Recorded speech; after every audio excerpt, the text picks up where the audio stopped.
പ്രിയമുള്ള സഹോദരന്മാരെ, സഹോദരിമാരെ, ഏവർക്കും ദൈവാനുഗ്രഹം എപ്പോഴും ഉണ്ടായിരിക്കട്ടെ. അഊദു ബില്ലാഹി മിനശ് ശൈത്വാനിർ റജീം. ഇല്ലല്ലദീന ആഹദ്തു മിനൽ മുശ്രിക്കീന സുമ്മ ലം യൻകുസൂക്കും. എന്നാൽ ബഹുദൈവ വിശ്വാസികളുടെ കൂട്ടത്തിൽ നിന്ന് നിങ്ങൾ കരാറിൽ ഏർപ്പെടുകയും എന്നിട്ട് നിങ്ങളോട് അത് പാലിക്കുന്നതിൽ യാതൊരു ന്യൂനതയും വരുത്താതിരിക്കുകയും നിങ്ങൾക്കതിൽ ആർക്കും സഹായം നൽകാതിരിക്കുകയും ചെയ്തവർ ഇതിൽ നിന്നൊഴിവാണ്. അപ്പോൾ അവരോടുള്ള കരാർ അവരുടെ കാലാവധി വരെ നിങ്ങൾ നിറവേറ്റുക. തീർച്ചയായും അള്ളാഹു സൂക്ഷ്മത പാലിക്കുന്നവരെ ഇഷ്ടപ്പെടുന്നു. അപ്പോൾ ബഹുദൈവ വിശ്വാസികളിൽ എല്ലാവരും മോശക്കാരല്ല, നല്ലവരുമുണ്ട്. അപ്പോൾ നിങ്ങളുടെ കരാറിൽ ഏർപ്പെട്ട ബഹുദൈവ വിശ്വാസികൾ എന്നിട്ട് പാലിക്കുന്ന യാതൊരു കുറവും വരുത്തില്ല, പൂർണ്ണമായിട്ട് ഒരു കരാർ പാലിച്ചു. പിന്നെ അവരാർക്കും നിങ്ങൾക്കെതിരെ യാതൊരു സഹായം ആർക്കും കൊടുത്തിട്ടില്ല, അല്ലെ? നിങ്ങളെ പറ്റിയുള്ള വിവരം ആരോടും അവർ പറഞ്ഞു കൊടുത്തില്ല. നിങ്ങളുടെ രഹസ്യമൊക്കെ രഹസ്യമായി അവർ സൂക്ഷിച്ചു. അപ്പോൾ എന്ത് ചെയ്യുക? അവരോടുള്ള കരാർ നിങ്ങൾ നിറവേറ്റുക. തീർച്ചയായും അള്ളാഹു സൂക്ഷ്മത പാലിക്കുന്നു, ഇഷ്ടപ്പെടുന്നു, മുത്തഖീങ്ങളെ ഇഷ്ടപ്പെടുന്നു. എന്ത് കാര്യത്തിൽ സൂക്ഷ്മതയോടുകൂടി നമ്മൾ എന്ത് കാര്യം ചെയ്യുമ്പോൾ സൂക്ഷ്മതയോടുകൂടി ചെയ്യാൻ വേണ്ടി ശ്രമിക്കുക. മനസ്സിലായില്ല? ഒരു കാര്യം ഒരു വൃത്തിയാക്കുന്ന കാര്യങ്ങൾ തന്നെയാണെങ്കിലും, ഞാനിവിടെ പണ്ടിവിടെ ജോലി ചെയ്യുന്ന സ്ഥാപനത്തിൽ നിന്ന് ജസ്റ്റ് ഒന്ന് നനച്ച് തുടക്കണം എന്ന് വിചാരിച്ചു. നനച്ച് തുടക്കുമ്പോൾ എന്താണ്, ചില ഭാഗത്ത് കറകൾ, ഒരു വെള്ള ടൈൽസാണ്, കറയൊന്നും പോകുന്നില്ല. അപ്പോൾ ഞാൻ എന്താ കറ പോവാത്തത്? അങ്ങനെ ഞാൻ ചിലപ്പം ഒരു നാണയം കൊണ്ട് ആ കറ ഇങ്ങനെ എഴുതി പോക്കി നോക്കുമ്പോൾ ഒക്കെ ചോരക്കറ ഏറ്റാൻ തോന്നുന്നു. കാരണം വെച്ചാൽ ഈ കൊതുകിന് ധാരാളം കൊതുകുള്ളതാണ്. അപ്പോൾ കൊതുക് ചോര കുടിച്ച് വീർത്തടങ്ങി നിൽക്കും, പറക്കാൻ കഴിയാൻ നിൽക്കും. അപ്പോൾ നമ്മൾ അറിയാതെ ചവിട്ടി പോകുമ്പോൾ അവിടെ ചത്തുപോകും. പിന്നെ ആ കറ അവിടെ അങ്ങനെ ആയി വരും. അങ്ങനെ ഇവിടെയൊക്കെ ഫുള്ള് കറ. അങ്ങനെ അത് ഒക്കെ പോക്കിയപ്പോൾ നല്ല ടൈൽസ്, നല്ല വൃത്തിയുള്ള ടൈൽസായിട്ട് മാറി. അപ്പം അതാണ്. അപ്പോൾ നമ്മൾ ആ സൂക്ഷ്മതയോടുകൂടി നോക്കിയത് കൊണ്ടാണ്. അപ്പോൾ എന്ത് കാര്യത്തിനും വിശ്വാസി സൂക്ഷ്മതയോടുകൂടി ചിന്തിക്കണം. നമസ്കാരമാവട്ടെ, പണ്ടൊക്കെ നമസ്കരിക്കുമ്പോൾ പിന്നെ ഈത്തിദാലിലൊക്കെ കൈ ആട്ടും, അറിയാതെ ആട്ടും, പല ഭാഗത്തും ചൊറിയും ഒക്കെ അങ്ങനെ ചെയ്യും. അപ്പം പിന്നെ എനിക്ക് മനസ്സിലായത്, നമസ്കരിക്കുമ്പോൾ ഒന്ന് അനങ്ങാൻ പാടില്ല, ഇടിവെറ്റ പോലെ നിസ്കരിക്കണം. യാതൊന്നും പ്രവാചക നമസ്കാരം അങ്ങനെയുള്ളതായിരുന്നു. ഒരു അനക്കവും ഇല്ല, ജീവനുണ്ടോ എന്ന് സംശയം ഉള്ള ഇതിലാണ് നമസ്കരിക്കാറുള്ളത്. പ്രവാചകൻ്റെ ഹൃദയം നെഞ്ഞിങ്ങനെ പതപതക്കുന്ന ശബ്ദം അല്ലാണ്ട് മറ്റൊന്നും യാതൊരു അനക്കവും കേൾക്കാറില്ല എന്നാണ് ആയിഷ ബീവി പറഞ്ഞത്. അപ്പോൾ ഇങ്ങനെയൊക്കെ നമസ്കാരം യാതൊരു ഇളക്കവും ഒന്നും പാടില്ല. അപ്പോൾ ഇതൊക്കെ നമ്മൾ പടിപടിയായിട്ട് ഇങ്ങനെ പരിവർത്തിച്ച് കൊണ്ടുവരണമെങ്കിൽ സൂക്ഷ്മതാബോധം വേണം. അല്ലെങ്കിൽ നമ്മൾ കാലാകാലം അങ്ങനെ തന്നെ ആവും. ഇപ്പം ഞാനിപ്പോൾ പള്ളിയിൽ നമസ്കരിക്കുമ്പോൾ ഒരു വ്യക്തിയുണ്ട്, അദ്ദേഹത്തിന് ഒരു 35 വയസ്സൊക്കെ ഉണ്ടാവും, 35-40 വയസ്സ്, 35 ഉണ്ടാവും. ശരിക്കും പല ഭാഗത്തും ചൊറിഞ്ഞ് കേൾക്കുക, താടി ചൊറിയുക, അങ്ങനെ കേൾക്കുക. അപ്പോൾ ഞാൻ വിചാരിക്കും ഇത്രയും കാലമായിട്ട് ഈ ബോധമൊന്നും വന്നിട്ടില്ല ഇയാൾക്ക്. കാരണം എന്താ? സൂക്ഷ്മതാബോധമില്ല. താൻ ചെയ്യുന്ന ജോലി, ചെയ്യുന്ന പ്രവർത്തനം മനോഹരമാക്കി ചെയ്യണം എന്നുള്ള ചിന്തയില്ല. കലാകാരനാവണം, അല്ലേ? കലാകാരൻ്റെ പ്രത്യേകത വെച്ചാൽ ചെയ്യുന്നതെന്തും മനോഹരമായി ചെയ്യുമ്പോൾ അതൊരു കലയാവും എന്ന് പറയുന്നത്. അപ്പോൾ നമ്മൾ ചെയ്യുന്നതെന്തും മനോഹരമായി ഭക്തിയോടുകൂടി സൂക്ഷ്മതയോടുകൂടി ചെയ്യുക. എങ്കിലേ നമുക്ക് അതിൻ്റെ അന്തസ്സത്ത് ഉൾക്കൊള്ളുവാനും അതിൽ കൂടുതൽ നമുക്ക് ഇറങ്ങി ചെല്ലാനും കഴിയുള്ളൂ. അങ്ങനെയുള്ളവരാണ് ഇസ്ലാമിലേക്ക് എത്തിപ്പെടുക. മനസ്സിലായി? താനിപ്പോൾ പിന്നെ അനുവർത്തിച്ചു കൊണ്ടിരിക്കുന്ന വിശ്വാസത്തിന് എന്തെങ്കിലും കുഴപ്പമുണ്ടോ, ഇതിനേക്കാൾ നല്ല വിശ്വാസം വേറെ എവിടെയും ഉണ്ടോ എന്നൊക്കെ അന്വേഷിക്കുമ്പോഴാണ് ഒരു ഇസ്ലാമിലേക്ക് എത്തിപ്പെടുക. അല്ലാണ്ട് എങ്ങനെ ഒഴുക്കിനനുസരിച്ച് ചണ്ടികൾ പോലെ, അല്ലെ?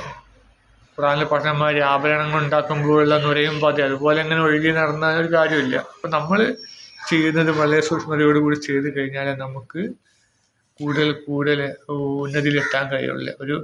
ഒരു വ്യക്തി ഒരു മരക്കൊമ്പിൽ താഴത്തെ മരക്കൊമ്പിൽ കയറി അടങ്ങി ഇരുന്നു, അവിടെ മതി എന്നിരുന്ന് അവിടെ തന്നെ ഇരിക്കലേ ഉണ്ടാവുള്ളൂ. അതേസമയം ഇതിനൊക്കെ നല്ല കൊമ്പ്, മനോഹരമായ കൊമ്പുണ്ടോ എന്നവന് ഉയരത്തിൽ കയറി കഴിഞ്ഞാൽ നല്ല ദൂരത്തേക്കുള്ള വലിയ മലകളും കുന്നുകളും ഒക്കെ അവനൊക്കെ ദൂരത്തേക്കുള്ള കാഴ്ച അവന് കിട്ടും. വേറൊരുത്തൻ കയറാൻ തയ്യാറല്ല, താഴത്തെ കൊമ്പിൽ തന്നെ ഇരുന്ന് കഴിഞ്ഞാൽ അവനൊന്നും അനുഭവിക്കാൻ കഴിയില്ല. അതുപോലെ മുകളിലേക്ക് കയറുന്നതോട് നല്ല പഴങ്ങളൊക്കെ കിട്ടുമായിരിക്കും, നല്ല നല്ല കിളികളെ കാണാം, ഒക്കെ കാണാം.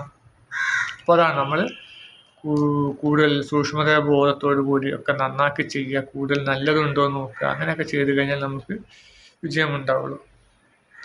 പിന്നെ പറയുകയാണ് വളരെ കണിശമായ ഒരു വാക്കുകൾ ഖുറാനിൽ ഏറ്റവും കണിശമായ വാക്കുകൾ എന്ന് നിരീശ്വരവാദികൾ പറയാവുന്ന വാക്കിലേക്കാണ് നമ്മൾ പോകുന്നത്. അതുപോലെ ആ 5-ാമത്തെ വാക്ക്, സൂറത്ത് തൗബയിൽ 5-ാമത്തെ വാക്ക്, 5-ാമത്തെ ആയത്ത്. അങ്ങനെ ആ വിലക്കപ്പെട്ട മാസങ്ങൾ കഴിഞ്ഞാൽ ആ ബൗദ്ധ വിശ്വാസികളെ നിങ്ങൾ കണ്ടിടത്ത് വെച്ച് കൊന്നുകളയുക, അവരെ പിടികൂടുകയും വളയുകയും അവർക്ക് വേണ്ടി പതിയിരിക്കുന്നിടത്തെല്ലാം പതിയിരിക്കുകയും ചെയ്യുക. ഇനി അവർ പശ്ചാത്തപിക്കുകയും നിസ്കാരം മുറപ്പോലെ നിർവഹിക്കുകയും സക്കാത്ത് നൽകുകയും ചെയ്യുന്ന പക്ഷം നിങ്ങൾ അവരുടെ വഴി ഒഴിവാക്കി കൊടുക്കുക. തീർച്ചയായും അല്ലാഹു ഏറെ പൊറുക്കുന്നവനും കരുണാനിധിയുമാണ്. അപ്പോൾ വിലക്കപ്പെട്ട മാസത്തെ 4 മാസങ്ങൾ കഴിഞ്ഞാൽ പിന്നെ കണ്ടെടുത്ത് വെച്ച് കൊന്നുകളയുക എന്നാണ് പറഞ്ഞത്. അപ്പോൾ നമ്മൾ അതിൽ യാതൊരു ദാക്ഷിണ്യം കാട്ടരുത്. അള്ളാഹു വിധിച്ചതിൽ ഇഷ്ടപ്പെടുന്നവനായിരിക്കണം വിശ്വാസി. ഇതെന്താണ് അള്ളാഹു ഇങ്ങനെ പറഞ്ഞത്, ഇതെന്താ ക്രൂരനായിപ്പോയല്ലോ മാതല്ല എന്നൊന്നും പറയാൻ പാടില്ല. അള്ളാഹു ചെയ്ത് നമ്മൾ ചെയ്യുക. അപ്പോൾ നമ്മളിപ്പോൾ ഉലൂഹിയത്ത് ഇറക്കുന്നുണ്ടല്ലോ, അതിലേക്കൊക്കെ പരീക്ഷണമാണ് പരിശീലനമാണ് ഉലൂഹിയത്ത്. നമ്മൾ വിചാരിക്കുക 2.5 മാസം പ്രായമായ മാടിനെ അല്ലെങ്കിൽ ആടിനെ, അല്ലേ, ആടിന് 2.5 വർഷമെല്ലാം തോന്നുന്നു. പിന്നെ മാട് വെച്ചാൽ പോത്ത്, കാള, ഇവയൊക്കെ 2.5 വർഷമാണ് പ്രായമുള്ളതിനെടുക്കേണ്ടത്. അപ്പം നമ്മൾക്ക് ഇത്രയും ചെറിയൊരു പോത്തും കുട്ടിയെ അറക്കുന്നത് മോശമല്ലേ, ഒരു ക്രൂരതയല്ലേ, ഒന്നും ചിന്തിക്കാൻ പാടില്ല. അപ്പോൾ അള്ളാഹു വിധിച്ച് സന്തോഷിക്കണം വിശ്വാസികൾ. അപ്പോൾ ഇവിടെ വിലക്കപ്പെട്ട മാസങ്ങൾ കഴിഞ്ഞാൽ പൊതുവിശ്വാസികൾ കണ്ടെടുത്ത് വെച്ച് വെട്ടിക്കൊല്ലാനാണ് കൽപ്പന. അപ്പം ഇത് അക്കാലത്തേക്കുള്ള കേട്ടോ. അപ്പം ഇവിടെ വന്നിട്ട് നമ്മൾ ചെയ്യാൻ പാടില്ല, അത് അക്കാലത്തുള്ളൊരു കൽപ്പനയാണ്. അപ്പോൾ അത് അന്ന് പ്രവാചകൻ്റെ അനുമതിയോടുകൂടി ചെയ്ത്. ഇപ്പം നമുക്ക് നേതാവില്ല, ലോക നേതാവില്ലാത്തത് കൊണ്ട് നമുക്കത് ഇപ്പോൾ അത് അനഭിലഷണീയമാണ്. അപ്പോൾ കണ്ടിടത്ത് വെച്ച് കൊന്നുകളയുക, അവർ പിടികൂടിയും വളയുകയും അവർക്ക് വേണ്ടി പതിയിരിക്കുന്നിടത്തെല്ലാം നിങ്ങൾ പതിയിരിക്കുക, അവരെ കൊല്ലാൻ വേണ്ടി നമ്മൾ പതിയിരിക്കുക, അവരെവിടെയൊക്കെ ഉണ്ടെന്നത് തെരഞ്ഞു പിടിച്ച് കൊല്ലുക. അപ്പോൾ എന്തിനാണ് ഈ ബഹുദൈവവിശ്വാസികളെ കൊല്ലുന്നത്? ബഹുദൈവവിശ്വാസികൾ മാലിന്യമാണെന്ന് ഖുറാനിലുണ്ട്. കാരണം അവർ പിന്നെ അവരുടെ പ്രവർത്തനം ചില ഭൂമിയും പ്രപഞ്ചവും ഒക്കെ സൃഷ്ടിച്ചതിൽ അള്ളാഹു അല്ലാതെ മറ്റൊരു ദൈവം ഉണ്ട്. അള്ളാഹു അല്ലാതെ മറ്റൊരു ദൈവം നമ്മൾ ചീച്ച കുത്താനാണെങ്കിൽ പിന്നെ 2ാമത് വലിയ മസേല. അള്ളാഹുവിൻ്റെ ഏറ്റവും വലിയ ശത്രു അല്ല മനുഷ്യർ. അള്ളാഹുവിന് ശത്രുവൊന്നുമില്ല, പ്രപഞ്ചത്തിൻ്റെയും മനുഷ്യരുടെയൊക്കെ ശത്രു ഇബ്ലീസ്, ശബ്ദിക്കപ്പെട്ട ഇബ്ലീസാണ്. ഇബ്ലീസിനും ഈ പ്രപഞ്ച സൃഷ്ടിപ്പിൽ പങ്കുണ്ട് എന്ന് വിശ്വസിക്കുകയാണ്. അത് ഇബ്ലീസിൻ്റെ കൂട്ടാളിയാണല്ലോ. അപ്പോൾ അവർ വലിയ മാലിന്യമാണ്. അപ്പോൾ അവരെ ഭൂമിയിൽ വെക്കാൻ പാടില്ലല്ലോ, അല്ലേ. ഒരു മാലിന്യമുള്ള വസ്തു നമ്മൾ ഫ്രിഡ്ജിൽ വെക്കില്ല, കാരണം മറ്റുള്ളവരിലേക്കും വരും. അപ്പം അതുപോലെ തന്നെ നമ്മൾ വിശ്വാസികളുള്ള സ്ഥലത്ത് ഈ ബഹുദൈവവിശ്വാസികൾ വന്നു കഴിഞ്ഞാൽ അവരെ കൊല്ലാനാണ് പറയുന്നത്. പക്ഷേ ഇവിടെ നമ്മുടെ നാട്ടിലുള്ള ബഹുദൈവവിശ്വാസികളെ കൊല്ലാൻ പാടില്ല, കാരണം അവിടെ ഇസ്ലാമിക ഭരണമില്ല, അതുകൊണ്ട് കൊല്ലാൻ പാടില്ല. അതൊക്കെ ഇസ്ലാമിക ഗവൺമെൻറ് ചെയ്യേണ്ട കാര്യമാണ്. പക്ഷേ ഗൾഫിലും ഇപ്പം പിന്നെ മുസ്ലിങ്ങൾക്ക് ക്ഷേത്രങ്ങളും ക്രിസ്ത്യൻ ചർച്ചുകളൊക്കെ ഉണ്ടാക്കി കൊടുക്കുന്നുണ്ട്. അതും തമ്മിൽ വ്യത്യാസമുണ്ട്. എന്ന് വെച്ചാൽ മക്ക വിമോചന സമയത്ത് ഇസ്ലാമാണ് സത്യം എന്ന് പരിപൂർണമായിട്ട് ബോധ്യമാക്കി കൊടുത്തു. അതിനുശേഷം ഇസ്ലാമിനെ തകർക്കാൻ വേണ്ടി പല ബഹുദൈവ വിശ്വാസികളും ശ്രമിച്ചു. ആയിഷ ബീവിയെ പറ്റിയും സഫാനെ പറ്റിയും വിവാദങ്ങൾ പറയുക. അതുപോലെ തന്നെ ഈ ഖവാരിജികൾ എന്ന വിഭാഗം മുതലെടുത്തു, അല്ലേ.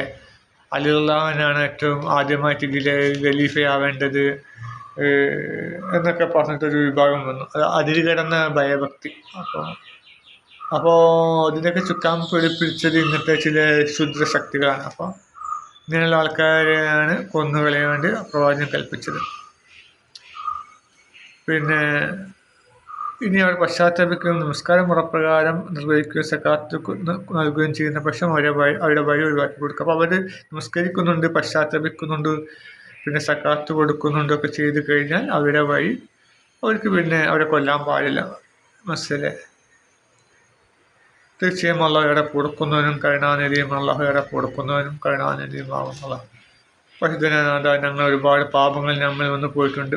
നമ്മൾ പാപങ്ങളെല്ലാം പുറത്ത് മാപ്പാക്കി തരാൻ തമ്പുരാനെ. ആമീൻ.